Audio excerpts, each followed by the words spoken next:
এই সময় আমার ডে লাইফ প্র্যাকটিসে খুব কমন একটি কমপ্লেইন নিয়ে অনেক পেশেন্ট আসলে আমার চেম্বারে আসছেন। সেটা হচ্ছে যে ফিমেলদের কমন, মেলদের একটু কম হয়। সেটা হচ্ছে যে তারা ঘুমের থেকে ওঠার পরে তার পায়ের তলায় খুব ব্যথা হয়।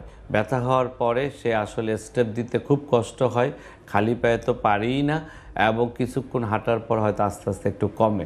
আমরা মেডিকেলি যে ডিজিজ, এই ডিজিজটাকে আমরা বলি হচ্ছে প্লান্টার ফাসাইটিস। প্লান্টার ফাসাইটিস অনেকগুলো কারণে হতে পারে। একটি কারণ হচ্ছে গিয়ে কী রকম জুতা আপনি পরেন, এইটা একটা কারণ। কী ধরনের কাজ আপনি করেন, এটা একটি কারণ। বডি ওয়েটটা কীরকম, সেটা একটি কারণ। ডায়াবেটিস আছে কিনা, এটা একটি কারণ। অথবা যে কোনো ধরনের বাতের সাথেও রিলেটেড থাকতে পারে। আমরা বয়সের সাথে ভাগ করে ফেলি, তাহলে যেটা হয় যে খুব ফিমেলদের যেটা কারণে অল্প বয়স্কদের হয়, সেটি হচ্ছে তাদের আসলে আমার কাছে মনে হয় তাদের যে সেই শুটি একটি খুব জরুরি একটি জিনিস। এই শুয়ের ক্যারেক্টারিস্টিক্সের জন্যই, প্যাটার্ন অফ শুয়ের জন্যই তাদের এই পায়ের তলা ব্যথা হয়। আর যদি ফিমেলদের বলি, বয়স্ক ফিমেলদের দেখা যায় যে তার ডায়াবেটিস আছে, তারা সকালে মর্নিং ওয়াক করতে গেলেন, তখন তাদেরকে কিন্তু এই রোগটায় ভোগে।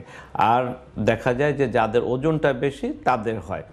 মেলদের ক্ষেত্রে একই কথা, যে সে কী ধরনের কাজ করে সেটার উপর। তা আমি প্রথম যেটা এটা প্রতিকার হিসাবে বলতে চাই, সেটা হচ্ছে যে আমাদের কাছে যেটা কথা, আপনি খালি পায়ে হাঁটার চেষ্টাই করবেন না, এটা হলো প্রথম।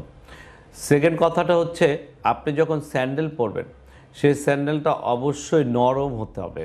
নরম বলতে বাংলাদেশে কিছু স্যান্ডেল পাওয়া যায়, তা বিদেশ তো আছেই। বাংলাদেশে যে স্যান্ডেলগুলো পাওয়া যায় সেটা হচ্ছে যে আমরা ডক্টর শু বলি।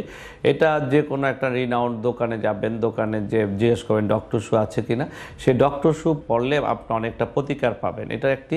আপনি যখন মর্নিং ওয়াক অথবা ইভিনিং ওয়াক করবেন, আপনি নরম কেটস মানে পাতলা না, এটা অবশ্যই হালকা, মোটা, নরম। এই নরম কেটসের মধ্যে একটা এক্সট্রা সোল, সেটাও একটা ভালো, যে কোনো ধরনের জুতার দোকানে আপনি বাটা, অ্যাপেক্স যেখানেই যান পাবেন, যে এক্সট্রা সোল দিয়ে আপনি হাঁটবেন, তাহলে কিন্তু এখান থেকে আপনি প্রতিকার পাবেন। ঘরে আপনি অবশ্যই মোটা নরম স্যান্ডেল পরবেন। এটা করে দেখেন। এরপরে যদি আপনি প্রতিকার না পান, তখন আপনি ডাক্তারের শরণাপন্ন হবেন।